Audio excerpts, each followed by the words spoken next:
नमस्कार, आप देख रहे हैं डिजिटल दंगल। आपके साथ मैं हूं प्राची पाराशर। पश्चिम बंगाल समेत 5 राज्यों के विधानसभा चुनावों के रिजल्ट सामने आ चुके हैं और परिणाम कुछ इस प्रकार हैं कि पश्चिम बंगाल में ममता बनर्जी को हराकर बीजेपी ने ऐतिहासिक जीत दर्ज करके कमल खिला लिया है। असम में बीजेपी की सरकार रिपीट हो रही है, बीजेपी जीत की हैट्रिक लगा रही है और हिमंता बिस्वा शर्मा एक बार फिर से मुख्यमंत्री बन रहे हैं। केरला में कांग्रेस लीड करता हुआ जो गठबंधन है यूडीएफ, वो सरकार बना रहा है और तमिलनाडु में सबसे बड़ा उलटफेर हुआ है।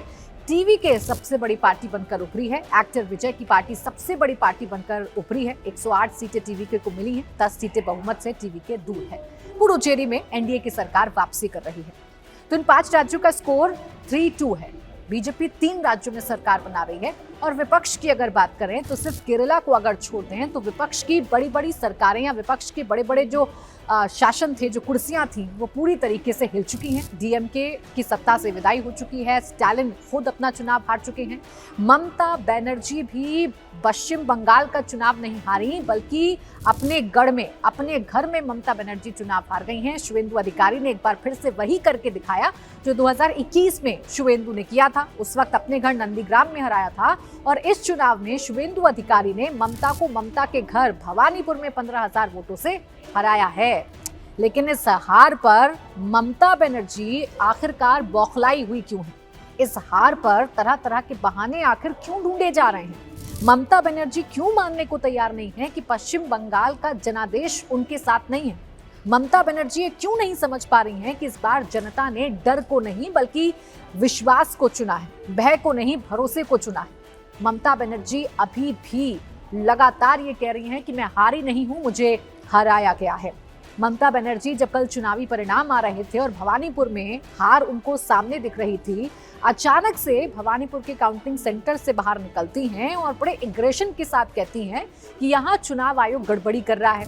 एग्रेशन के साथ कहती हैं कि बीजेपी के कार्यकर्ताओं ने मारपीट की है। एग्रेशन के साथ ममता बनर्जी कहती हैं कि उनको काउंटिंग सेंटर के अंदर लात मारी गई है।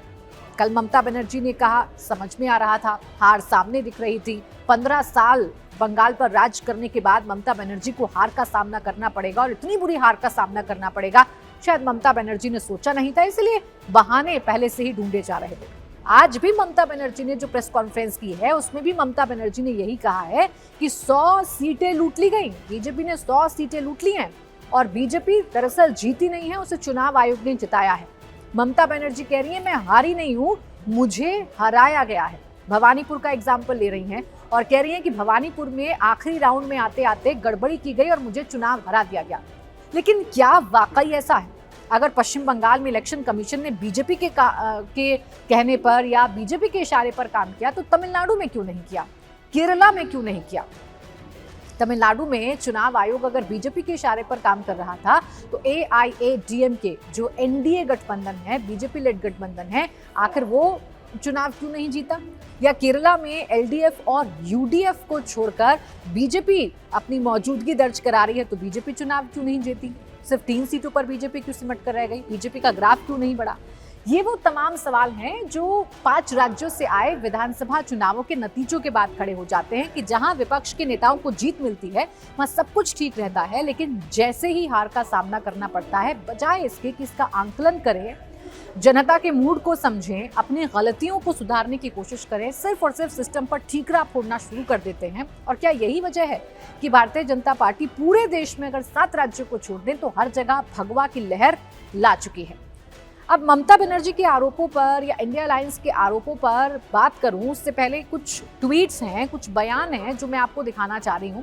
सबसे पहले नेता प्रतिपक्ष राहुल गांधी की बात कर लेते हैं। वो राहुल गांधी जो कल कहीं नजर नहीं आ रहे थे, कहने को नेता विपक्ष हैं, लेकिन 5 राज्यों के विधानसभा चुनाव के परिणामों के दौरान राहुल गांधी कहाँ है किसी को नहीं पता।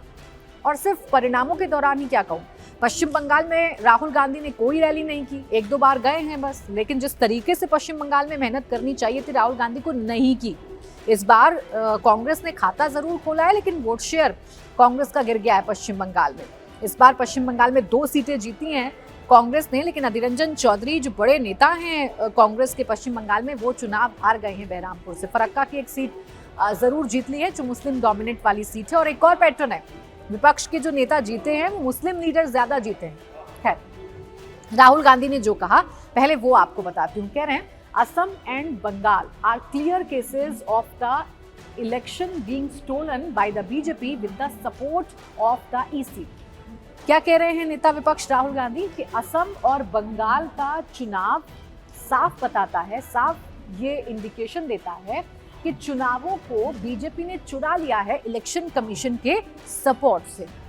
आगे कह रहे हैं we agree with Mamata ji, more than 100 seats were stolen in Bengal. अब वो कह रहे हैं क्योंकि ममता बनर्जी ने कहा ना कि 100 सीटों को लूट लिया गया, तो पश्चिम बंगाल में 100 सीटें चुरा ली गई हैं। इस बात पर हम एग्री करते हैं, इस बात पर हम भी सहमत हैं, ये राहुल गांधी ने कहा। राहुल गांधी ने एग्जाम्पल दिया, क्योंकि राहुल गांधी जब प्रेजेंट चुनाव की बात करो तो वो बीते चुनावों की बात जरूर करते हैं। उन्होंने कहा मध्य प्रदेश, हरियाणा, महाराष्ट्र लोकसभा 2024 में हमने देखा है कि भारतीय जनता पार्टी ने चुनाव चुराया है, लेकिन क्या हिमाचल प्रदेश में भी चुनाव की चोरी हुई है? क्या झारखंड में भी चुनाव की चोरी हुई है? क्या जम्मू कश्मीर में भी चुनाव की चोरी हुई है? क्या पंजाब में भी चुनाव की चोरी हुई है? ये तमाम सवाल हैं जिनके जवाब शायद विपक्ष आपको नहीं देगा, लेकिन इस दोहरे मापदंड पर सवाल जरूर खड़े हो जाएंगे। आगे लिखते हैं राहुल गांधी, चुनाव चोरी, संस्था चोरी, अब और चारा ही क्या है। कह रहे हैं कि ये जो सरकार है सब चुरा लेती है, चुनाव चुरा लेती है, संस्था चुरा लेती है। ये तो राहुल गांधी ने कहा है। इसके बाद आपको यूपी का बयान भी बताते हैं, क्योंकि अब 2026 का मैदान फतह करने के बाद बीजेपी के पास जो बड़ा लक्ष्य है 27 का, वो यूपी फतह करना है। और अगर यूपी ने भी बंगाल की तरह पैटर्न दिखाया तो बीजेपी की जीत निश्चिंत है। अखिलेश यादव ये जानते हैं कि प्रधानमंत्री नरेंद्र मोदी अपने जीत के संबोधन के दौरान अगर ये कहते हैं कि 27 में महिलाएं अखिलेश यादव को सबक सिखाएंगी तो इसका मतलब क्या है। इसलिए अखिलेश यादव ने भी अपनी तैयारी शुरू कर दी। वो भी लिख रहे हैं अब क्या सत्ताधारी राजनीति को पाताल से भी नीचे ले जाएंगे। देश के राजनीतिक इतिहास का ये घनघोर काला दिन है। आज पूरा देश आक्रोशित है और लोकतंत्र व्यथित है। चुनावी व्यवस्था के नाम पर केंद्रीय बलों का जो दुरुपयोग मतगणना में आज बंगाल में हुआ है, ठीक वैसा ही घपला 2022 के यूपी विधानसभा चुनाव में अधिकांश जगह किया गया था, जिसकी साक्षात गवाह कन्नौज की विधानसभाएं थी। फिर इसी निंदनीय मॉडल को फर्रुखाबाद के 2024 लोकसभा चुनाव में दोहराया गया था। वो यूपी का रेफरेंस देते हैं। यूपी के उपचुनावों में दरअसल ये आरोप लगाया था अखिलेश यादव ने कि सेंट्रल फोर्सेस की तैनाती करके वोट चोरी की गई है या चुनाव को प्रभावित किया गया है, तो इसी का उदाहरण दे रहे हैं। अखिलेश यादव कह रहे हैं सब जानते हैं क्या हुआ है और सच क्या है और जनमत की खुली लूट कैसे हुई है। घोर घोर घोर निंदनीय। तो अखिलेश यादव को ये चुनाव घोर घोर घोर निंदनीय लग रहा है। हालांकि वो बात अलग है कि पश्चिम बंगाल में अलग अलग इंडिया अलायंस के नेता टीएमसी के साथ, ममता बनर्जी के साथ चुनाव प्रचार कर रहे थे, लेकिन अखिलेश यादव नहीं गए थे। खैर, आज जब ममता बनर्जी प्रेस कॉन्फ्रेंस कर रही थी तो उन्होंने कहा कि मैं इंडिया अलायंस के साथ हूँ। मुझे राहुल गांधी का फ़ोन आया, सोनिया गांधी का फ़ोन आया और केजरीवाल का फ़ोन आया, हेमंत सोरेन का नाम लिया, अखिलेश यादव का नाम लिया। तो इन तमाम इंडिया अलायंस के नेताओं का नाम तो लिया है ममता बनर्जी ने, लेकिन सवाल यही है कि इंडिया अलायंस का क्या होने जा रहा है। अब विपक्ष के आपने आरोप देख लिए, विपक्ष क्या आरोप लगा रहा है। और जितने भी चुनाव विपक्ष हारता है, ऐसे ही रटे रटाए बयान विपक्ष की तरफ से दिए जाते हैं, ऐसे ही लाइनों का, ऐसे ही शब्दों का इस्तेमाल किया जाता है। अब सच्चाई क्या है, आइए ये मैं कुछ आंकड़ों के जरिए आपको बताती हूँ। इन चुनावों में टीएमसी ने सबसे बड़ा मुद्दा एसआईआर बनाया था। शायद टीएमसी अगर एसआईआर की जगह 15 साल की अपने रिपोर्ट कार्ड की बात करती तो जनता उनसे ज्यादा कनेक्ट होती, लेकिन ऐसा टीएमसी ने किया नहीं। ममता बनर्जी पूरे चुनावी कैंपेन में इरिटेटेड, एग्रेशन और गुस्से में नजर आती थी। कभी सुप्रीम कोर्ट जाती थी, कभी हाई कोर्ट जाती थी, केंद्र सरकार की नाकामी गिनाती थी, कभी ईसी पर ठीकरा फोड़ती थी तो कभी केंद्रीय सुरक्षा बलों पर ठीकरा फोड़ती थी। उसी का खामियाजा है कि जनता ने उनको जनादेश नहीं दिया है। और भय जब टूटता है तो ऐसे ही भरोसा आता है, डर जब टूटता है तो ऐसे ही अकल्पनीय चुनाव होते हैं, जैसा पश्चिम बंगाल में हुआ है। अब जिस सबसे बड़े मुद्दे को लेकर ममता बनर्जी चुनाव में गई थी वो था एसआईआर का मुद्दा। ममता बनर्जी ने कहा था कि एसआईआर के जरिए जानबूझकर टीएमसी के वोट बैंक को या टीएमसी के वोटर्स को लिस्ट में से हटा दिया गया। और अगर ऐसा हुआ होगा वाकई में तो टीएमसी के कैंडिडेट उन सीटों पर हारे होंगे जहां एसआईआर का सबसे ज्यादा प्रभाव था। लेकिन आपको जानकर हैरानी होगी कि जहां जहां एसआईआर में 30,000 से ज्यादा वोट कटे हैं वहां टीएमसी के कैंडिडेट ज्यादातर जीते हैं। कैसे, आइए आपको बताती हूँ। सबसे पहले शमशेरगंज सीट का उदाहरण आपको देती हूँ। यहाँ जीत का मार्जिन है 7,587 और एसआईआर में कितने नाम कटे हैं? 74,775 नाम कटे हैं। यानी शमशेरगंज सीट पर सीधे सीधे 74,775 वोटर्स कम हो गए। लेकिन यहाँ जीता कौन है? अगर मैं ममता बनर्जी की थ्योरी पर यकीन करती तो यहाँ बीजेपी जीतनी चाहिए थी, लेकिन जीता कौन है? यहाँ टीएमसी जीती है। तो ऐसा नहीं है कि एसआईआर में किसी पार्टी विशेष के वोट काटे गए हैं। एसआईआर में जितने भी फर्जी वोट थे या जो वो थे जो मर चुके हैं लेकिन उनके वोटर लिस्ट में नाम है, उनके नाम काटे गए हैं, शुद्धिकरण किया गया है जैसा इलेक्शन कमीशन कहता है। तो शमशेरगंज में टीएमसी जीत गई। लाल गोला इस विधानसभा सीट पर टीएमसी जीती है और यहाँ कितने वोट काटे गए? 55,420 वोट कटे हैं। कितने? 55,420 वोट कटे हैं यहाँ एसआईआर में। तो अगर 55,000 वोट कटे हैं और ममता बनर्जी की थ्योरी मानूं तो ये टीएमसी के वोट हैं, तो यहाँ टीएमसी तो जीतनी नहीं चाहिए थी, लेकिन क्या हुआ है? टीएमसी जीती है। तो ये जो नैरेटिव ममता बनर्जी चला रही थी, ग्राउंड का नैरेटिव था या नहीं था, ये आप खुद ही समझ लीजिए। यहाँ जीत का मार्जिन 18,960 है। भगवान गोला की बात करूं तो यहाँ भी टीएमसी ही चुनाव जीती है और यहाँ पर 47,493 वोट काटे गए। 56,000 वोटों से टीएमसी के कैंडिडेट जीते हैं। रघुनाथगंज और मेथिया बुरुज की भी बात करूं, यहाँ भी टीएमसी जीती है और यहाँ भी 46,000 और 39,000 से ज्यादा वोट काटे गए हैं। तो एसआईआर में अगर वाकई में टीएमसी के वोटर्स को टारगेट किया जाता तो इन सीटों पर टीएमसी नहीं जीतती, लेकिन टीएमसी जीती है। इसका मतलब ये है कि एसआईआर वोटर लिस्ट के शुद्धिकरण के लिए किया गया था और ममता बनर्जी से पहली बार मुद्दा पिक करने में गलती हो गई। जो गलती तेजस्वी यादव ने बिहार के चुनावों में की थी, जो गलती राहुल गांधी ने की थी, वही गलती ममता बनर्जी से भी पश्चिम बंगाल के चुनावों में हो गई। ममता बनर्जी पूरी तरीके से फोकस्ड रही एसआईआर, ईसी, केंद्रीय सुरक्षा बल, और जनता से कनेक्ट ममता बनर्जी नहीं कर पाई। और इसके उलट बीजेपी ने तमाम वो मुद्दे उठाए जो पश्चिम बंगाल की जनता से कनेक्ट करते हैं।